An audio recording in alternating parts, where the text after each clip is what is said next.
नमस्कार. वनस्पती विद्या मिशनच्या युट्यूब चॅनलवर मी सागर अहिरे आपलं मनापासून स्वागत करत आहे. मी गेल्या 6 वर्षांपासून वनस्पती शास्त्र ह्या आध्यात्मिक शास्त्रावर गेल्या 6 वर्षांपासून महाराष्ट्रातल्या लाखो विद्यार्थ्यांना वनस्पती शास्त्राचं एक अमूल्य असं ज्ञान देण्याचं काम केलेलं आहे. एक वनस्पतीचं फिलॉसॉफी किंवा एक तत्वज्ञान देण्याचं माझ्या पद्धतीने मी काम केलेलं आहे. पूर्ण भारतवर्षामध्ये अशा अनेक वनस्पती आहेत की ज्या वनस्पती मानवी जगतासाठी अत्यंत महत्वाच्या आहेत. वनस्पती शास्त्र हे एकमेव असं शास्त्र आहे की ज्या शास्त्रामुळे अनेक गोष्टी आपल्याला माहिती मिळते, त्याच्यातनं आपल्या ज्ञानामध्ये वृद्धी होते. आपण वनस्पती शास्त्रांची कार्यशाळा तर शिकवतोच, त्यातनं वनस्पतींचा शास्त्राचा आणि विद्येचा प्रचार आणि प्रसार होण्यास सुद्धा मदत मिळते. चला तर आज आपण अशी एक वनस्पती जाणून घेऊया की जी वनस्पती सगळीकडे उपलब्ध असते, पण तिच्याबद्दल फारसं कोणी बोलत नाही. फारसं तिच्या पानांना हात लावल्यानंतर ते आकुंचन पावता इतकं मनोरंजनापर्यंत आपण त्या वनस्पतीला मानतो. तुम्ही सगळ्यांनी ओळखलंच असेल मी कोणत्या वनस्पतीबद्दल विचार करतोय. आजची जी वनस्पती आहे ही आहे लाजावती लजवंती अर्थात लाजाळू. हिचा जो प्रभाव आहे हा आयुर्वेदामध्ये तुरट, मध्य आणि कफ वृत्तीला, कफाची जी वृत्ती असते, कफाची जी प्रकृती असते ती शमन करण्यासाठी केली जाते. विशेष म्हणजे ही जी वनस्पती आहे ह्या वनस्पतीला तुम्ही सर्वत्र कुठेही ही गुणधर्मांमध्ये आढळते.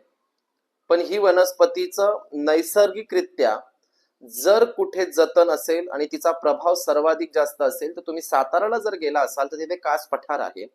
या कास पठारावर जास्त काटे असणारी लाजाळू ही जी वनस्पती आहे या वनस्पतीला सर्वात जास्त महत्व मानलं जातं.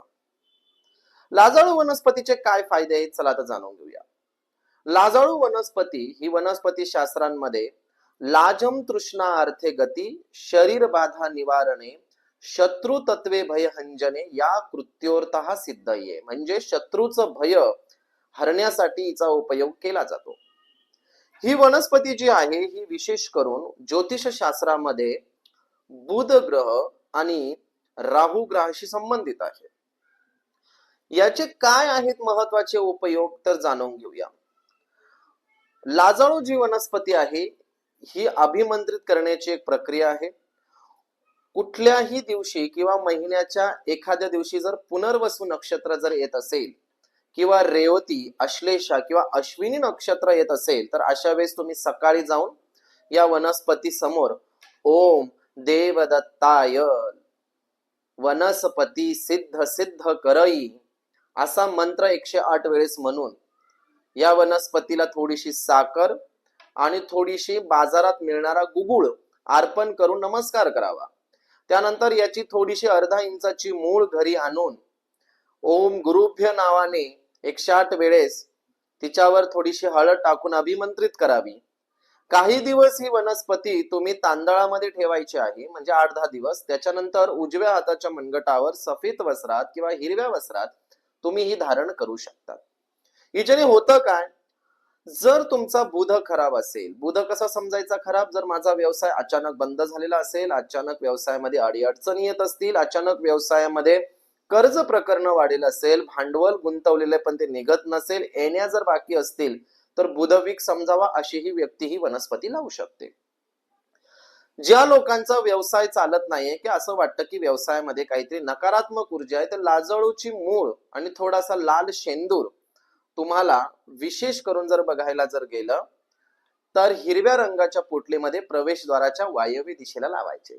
लाजाळू वनस्पती जर तुमच्या वास्तुशास्त्राप्रमाणे जर वायव्य दिशेला जर असेल तर याचा खूप चांगला रिझल्ट तुमच्या वास्तूमध्ये पण दिसून येतो.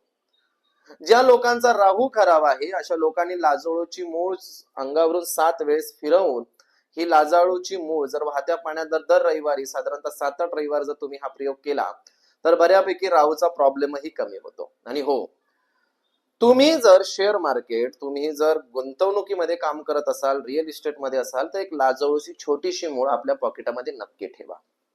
लाजाळूची मूळ ही नुसती एक जंगली वनस्पती नाहीये, तर ही एक खरं विज्ञान आहे, हे खरं एक अध्यात्म आहे, ज्याचा उपयोग तुम्हाला सर्वांनी आवश्यक करणं आवश्यक आहे. अशाच नवनवीन व्हिडिओसाठी वनस्पती विद्या मिशनच्या या YouTube चॅनलला आजच फॉलो करा, लाईक करा, सबस्क्राईब करा, कमेंट्स करा आणि जास्तीत जास्त हा व्हिडिओ शेअर करा. तोपर्यंत जय गुरुदेव.